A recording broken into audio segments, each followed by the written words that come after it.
دوسری طرف احادیث میں دیکھیں تو حدیث عمار ایک بہت بڑی حدیث ہے جو کہ باقاعدہ طور پہ کہتی ہے کہ وہ باغی گروہ تھا، اور اس کو اس معنی میں نہیں لیتے جس معنی میں لیتے ہیں، بلکہ ہم تو اس کو سیدنا امیر معاویہ کی برات کی روایت قرار دیتے ہیں۔ ہم یہ سمجھتے ہیں کہ اللہ کے پیغمبر نے یہ بتایا ہے کہ عمار کو یہ لوگ قتل نہیں کریں گے، باغی لوگ قتل کریں گے۔ آپ اس لحاظ سے لیتے ہیں کہ وہ باغی کوئی اور تھے؟ باغی کوئی اور تھے، اور وہ باغی اصل میں الفیہ الباغیہ ہے۔ یہ تفصیلی گفتگو کا، چونکہ علمی گفتگو کا اس طرح موضوع نہیں ہے، میری ایک بڑی تفصیلی ویڈیو آ رہی ہے، لوگ اس لیکن آج تھوڑی سی میری ویڈیو میں بھی تھوڑا میں اس کو وہاں پر بہت تفصیل سے زیر بحث لا رہا ہوں۔ اس میں عربیت ہے، یہ عربی جو ہے یہ چربی گھلا دیتی ہے، اس میں بڑے مسئلے مسائل ہوتے ہیں، گھر پہ بیٹھ کے زبان بنائی نہیں جا سکتی، تو الفیہ الباغیہ ہے، اور یہ الف لام عہد کا ہے، اور اس سے مراد ہیں وہ لوگ جنہوں نے اس فتنے کی ابتدا کی تھی۔ یہ وہی باغی گروہ ہے جو دونوں فریقین میں موجود تھا، یہ وہی باغی گروہ ہے جس نے سیدنا عثمان کا قتل کیا تھا۔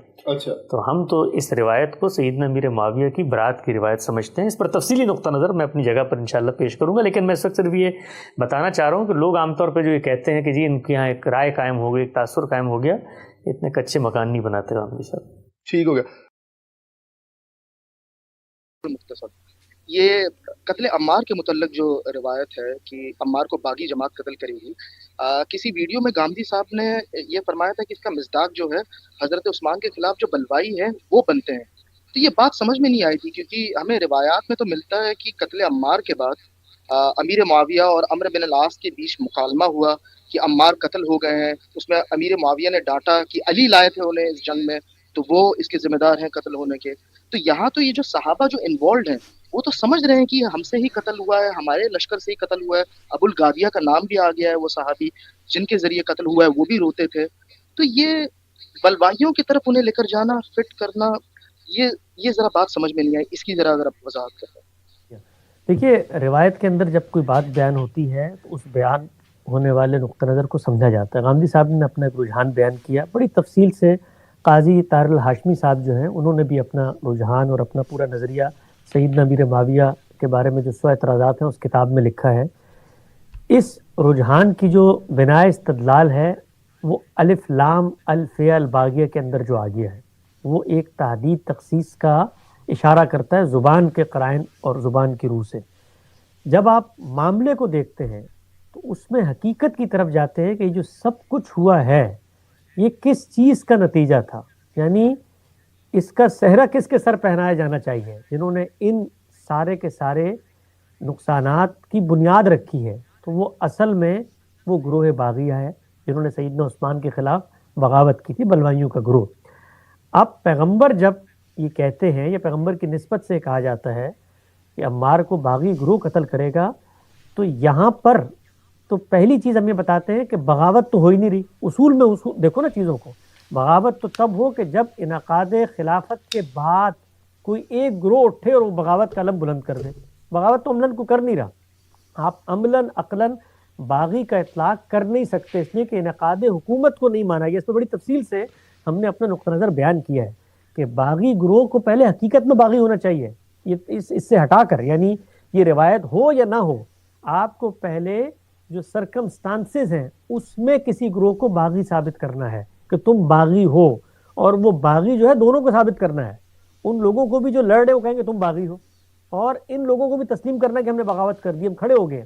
تو ہم نے نوعیت مسئلہ کو سمجھایا کہ یہاں پر بغاوت کی بحث ہی نہیں ہو رہی، انعقاد خلافت کے اندر اختلاف ہے، اور اس اختلاف میں یہ جنگیں پیش آئی ہیں، اور یہ جنگوں کا آغاز بھی اس گروہ نے نہیں کیا جن کو تم باغی کہہ رہے ہو۔ یہ تو تاریخ کے مسلمات ہیں، ان مسلمات تاریخ سے انکار نہیں ہو سکتا کہ جنگیں ہوئی کیسے ہیں۔ کیا نعوذ باللہ آپ کی نظر میں سیدہ عائشہ باغی ہیں جنہوں نے سیدنا علی سے جنگ کی؟ سوال کا جواب دیجیے گا مجھے جی۔ یہ جسارت تو کوئی نہیں کرے گا، کیوں نہیں کریں گے آپ؟ یعنی انہی سیدنا علی کے مقابل میں جب دوسرا گروہ کھڑا ہوتا ہے تو وہاں تو جسارت فوراً ہو جاتی ہے کہ باغی گروہ کا اطلاع، کیونکہ وہاں پہ حدیث عمار آ جاتی ہے سامنے، اس لیے ہو جاتی ہے۔ بھائی کچھ خدا کا خوف کریں، یعنی صحابہ اکرام وہاں پر موجود ہیں، ذرا تصور کریں ایک لمحے کے لیے، یہ جو پہلی جنگ ہوئی ہے اس میں اگر شہادت سیدہ عائشہ کی ہو جاتی، آخر جنگ تو جنگ کے اصولوں پر ہی ہوتی ہے نا، تو اللہ نے محفوظ رکھا، اگر سیدہ عائشہ کی شہادت ہو جاتی تو آج ایک دوسرا گروہ آپ کو کھڑا ہوا نظر آتا جو اسی طرح مظلومیت کی داستانیں سنا رہا ہوتا اہل بیت کے خلاف کہ دیکھیے انہوں نے کیا کر دیا امہات المومنین کے ساتھ۔ تو واقعات کی نزاکت کو حقیقی صورتحال کو سمجھیں کہ ایک تنازع پیدا ہوا ہے، خلیفہ وقت کو ایک گروہ نے اٹھ کے قتل کر دیا ہے، اس گروہ نے اس کی حمایت سے ایک ڈیفیکٹو حکومت کا انعقاد ہوا ہے جس کو اس عہد کے بڑے اسٹیک ہولڈر ماننے سے انکاری ہیں، اور وہ یہ کہتے ہیں کہ یہ جو بلوائی ہیں ان کے ہاتھ میں نان حکومت ہم جانے نہیں دیں گے۔ آپ ذرا پڑھیے سیدنا عثمان کے جو ورثاء ہیں انہوں نے کیسے خطوط لکھے، باقاعدہ انہوں نے اپنے شہید باپ کے کرتے کو بھجوایا ان فریقین تک کہ ہمارے باپ کے ساتھ یہ ہوا ہے، اور یہاں پر یہ عالم ہے کہ جن لوگوں نے یہ کیا ہے ان کی بساط پر حکومتیں سنبھالی جا رہی ہیں، ان کو گورنر بنا کر بھیجا جا رہا ہے، مالک بن اشتر اور باقی لوگ۔ تو یہ تنازع ہے، اس تنازع میں کسی نے حملہ نہیں کیا جو لوگ یہاں پر موجود تھے۔ دونوں جنگوں کا انعقاد اور ابتدا کہاں سے ہوئی ہے؟ تو پہلے عقلی طور پر اس چیز کو آپ باور کروائیے کہ فریق جو ہے وہ عملاً بغاوت کر کے کھڑا ہو گیا ہے، عملاً بغاوت کر کے نہیں کھڑا ہوا۔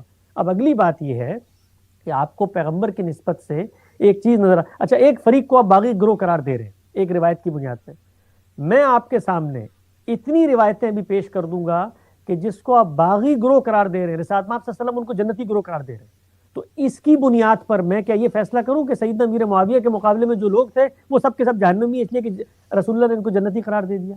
رسول اللہ نے فرمایا ہے خود سیدنا امیر معاویہ کی حکومت کے اوپر ہم نے روایتوں کے اندر سے ان اطلاقات کو نکال کے بتایا ہے کہ وہ عہد کون سا بنتا ہے جس میں آپ نے پیشن گوئی فرمائی ہے کہ حکومت ایک شخص قائم کرے گا اور اس کے دور میں کیا حالات ہوں گے آسودگی کے اور مالی فراوانی کے۔ تو اس کی بنیاد پر میں کہوں کہ مہدی کی روایات کا اطلاق سیدنا مسیح پر ہو گیا، سیدنا امیر معاویہ پہ ہو گیا، لہذا سامنے والا گروہ اب جہنمی ہو گیا۔ کچھ خدا کا خوف کرو بھائی، اس طرح کی روایات کو ان کے پس منظر میں رکھ کے دیکھنا چاہیے۔ کسی روایت سے جو سیدنا امیر معاویہ کے حق میں آتی ہے ان کے کسی سیاسی فیصلے کی توجہ نہیں ہوتی۔ رسول اللہ نے فرمایا ہے کہ میری امت کا ایک گروہ نکلے گا جو پہلی دفعہ پانیوں کے اوپر سے گزر کر جہاد کرے گا، سیدنا امیر معاویہ کے دور میں ہوا۔ تو اب میں بتاؤں یہ تو رسول اللہ کی پیشن گوئیوں کے نتیجے میں جہاد ہوئے تھے، لہٰذا ساری لڑائیاں جو ان تنازعات میں ہوئی وہ اس کو الہیاتی اور تکوینی تائید حاصل ہو گئی، اس طرح نہیں ہوتا۔ تو اب روایت میں اگر کوئی بات آئی ہے تو حقیقت پر رکھ کے سمجھی جائے گی۔ وہ حقیقت کیا ہے کہ کس بنا پر یہ سب کی سب جنگیں شروع ہوئی ہیں۔ حقیقی مجرم کون ہے؟ حقیقی مجرم وہ بلوائی ہیں جنہوں نے بنیادیں رکھی ہیں اور ان بلوائیوں کی وجہ سے یہ جنگیں ہوئی ہیں۔ وہ ہے فیہ باغیہ، اس پر وہ اور وہ اقراری مجرم ہے بغاوت کے، وہ کہتے ہیں ہم نے بغاوت کی ہے، آؤ لڑو ہمارے ساتھ۔ خلیفہ مسلم کو قتل کر دیا انہوں نے، اس کی جگہ وہ کھڑے ہو گئے ہیں، مسجد نبوی پہ قبضہ کر لیا ہے، یہ سب کام انہوں نے کیا۔ تو ایک گروہ جو بغاوت کا دائی ہے، بغاوت کے جرم کو قبول کرتا ہے، عملاً بغاوت کر چکا ہے، اس کی بغاوت کے نتیجے میں ساری کشت و خون کا بازار گرم ہوا ہے، تو روایت کا جو صحیح مصداق ہے وہ تو اس گروہ پر اطلاق کی صورت میں سامنے آتا ہے۔ لیکن چونکہ ہمارے ہاں پرابلم یہ نہیں ہے بھائی کہ اس معاملے میں باغی گروہ کو، پرابلم یہ ہے کہ ایک گروہ کے بارے میں رسول اللہ فیصلہ کر کے چلے گئے تھے، لہٰذا جو بھی گروہ اٹھے گا اس کے مقابلے میں اس کے اوپر آپ نے کوئی نہ کوئی حکم کا اطلاق کرنا ہے۔ تو یہ حدیث عمار مل گئی، یہ نہ ملے اگر حدیث عمار تو کیا کریں گے؟ تو پھر آپ باقی جگہوں سے اطلاق کریں گے کہ یہ دیکھیے یہ تو اہل تشیع جو ہیں ان کے پورے مکتبہ فکر کی بنیاد حدیث عمار کے اوپر ہے، اور بھائی ان کی تصور کی بنیاد تو نظریہ امامت کے اوپر ہے۔ تو اس نظریہ امامت میں جب امام کے خلاف کوئی کھڑا ہو جاتا ہے تو وہ باغی بنتا ہے، اس کا تو ایمان باقی نہیں رہتا۔ یہاں تو پھر ہم توجیحات کر کے کہتے ہیں کہ چلو ہم باغی کہنے کے باوجود کہتے ہیں کہ جی یہ قیامت کے دن اللہ تعالیٰ ان کا فیصلہ کرے گا، جہنم میں نہیں جائیں گے۔ وہ ذرا دوسری جگہ پر کھڑے ہوں، وہ کافر کا لفظ اختیار کر لیتے ہیں کہ یہ انکار کرنے والے ہیں، غاصب کا لفظ اختیار کر لیتے ہیں، اس کی بنیاد حدیث عمار نہیں ہوتی۔ تو یہ سیاسی تنازعات جس وقت دینی روایات کا سہارا لیتے ہیں تو اس کے بعد اس طرح کے اطلاقات ہوتے ہیں۔ آپ نے ذکر کیا سیدنا امیر معاویہ نے کیا بات کی، انہوں نے کہا بھائی ان لوگوں نے لا کے ڈال دیا ہمارے سامنے، ہم نے جنگ کا آغاز کیا۔ اور اگر سب سے اہم بات جس پر کوئی جواب آج تک نہیں آیا، میں آپ سے پوچھنا چاہتا ہوں، براہ راست مجھے جواب دیں، یہ باغی گروہ تھا تو اس کا مطلب کیا ہے کہ رسول اللہ صلی اللہ علیہ وسلم نے دوسرے گروہ کے ساتھ اپنی تائید کا اعلان کر دیا، دوسرا باغی نہیں ہوگا، تو یہ باغیوں کے ساتھ تحکیم کا معاملہ کیوں کیا گیا، اس کا مجھے جواب دیتے۔ یہ باغی تھے لیکن مسلمان تھے حسن صاحب، مسلمانوں کے ساتھ تو اگر یہ امن کی پیشکش ہوگی تو ظاہر سی بات ہے آگے بڑھ کر وہ تحکیم کا معاملہ بھی ہوگا۔ باغی کا مطلب تو یہ نہیں ہوا نا کہ وہ لازماً کافر ہی ہو۔ نہیں آپ نہیں کافر نہیں، کافر کے ساتھ بھی ہو سکتا ہے امن کا معاہدہ، معاہدہ ہونے میں کوئی مسئلہ نہیں ہے. سوال یہ ہے کہ آپ معاف کیجیے گا، آپ کو یہ بشارت ہے کہ آپ کے مقابلے میں لڑنے والا گروہ باغی ہوگا، آپ کو یہ بشارت ہے نا، آپ کو پتہ چل گیا کہ عمار کے قاتل باغی ہوں گے. اب باغیوں نے جب قتل کیا ہے تو اس موقع پر آپ کو یہ روایت پیش کرنی ہے نا بھائی. سیدنا علی کو تحکیم کے موقع پہ یہ روایت پیش کرنی تھی کہ اللہ کے پیغمبر میری تائید اور میرے حق میں یہ فیصلہ کر کے چلے گئے ہیں. تم لوگ بات کرتے ہو قرآن پہ فیصلے کا، فیصلہ تو ہو چکا ہے. یہ فیصلہ اب کس چیز پر ہوگا نیا؟ جب فیصلہ ہو چکا ہے تو نیا فیصلہ کس بنیاد پہ ہوگا؟ سوال یہ ہے بھائی، آپ نے میرے خلاف اقدام کیا، آپ نے میرے بندے مار دیے، بندے مارنے کے بعد آپ آگے ہیں کہ بھائی فیصلہ کرو، جنگ بندی کرو اور آ کر مذاکرات کرو یا بات کرو یا تحکیم کرو، لوگوں کو بٹھاؤ. تو موقع تو وہ ہے اس چیز کو بیان کرنے کا کہ اللہ کے پیغمبر فیصلہ کر کے گئے ہوئے ہیں بھائی کہ تم لوگ باغی ہو، پہلے تو اس کو تسلیم کرو تم لوگوں نے غلط کام کیا ہے.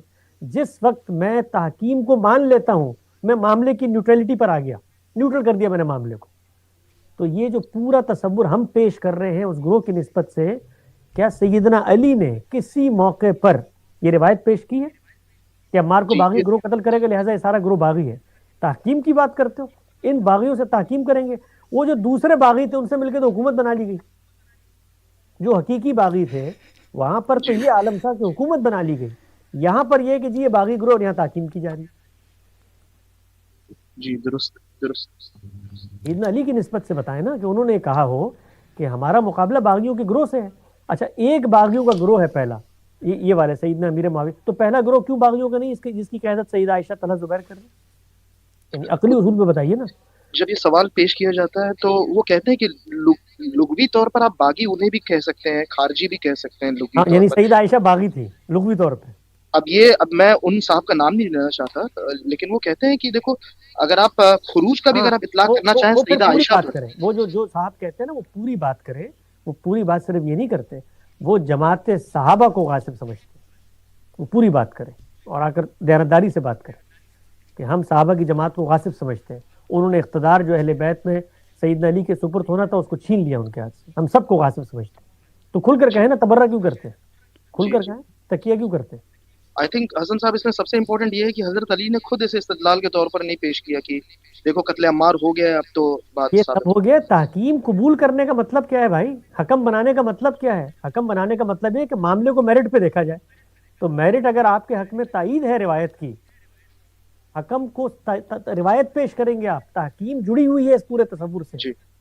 میں اگر ایک معاملے میں ایک استحقاق رکھتا ہوں تو پھر میں میرٹ پر تحکیم کا مطالبہ نہیں کر سکتا. وہاں پر قرآن پہ اٹھائے نا، قرآن کی روشنی میں فیصلہ ہو تو ہونا چاہیے تھا روایت کی روشنی میں فیصلہ ہو.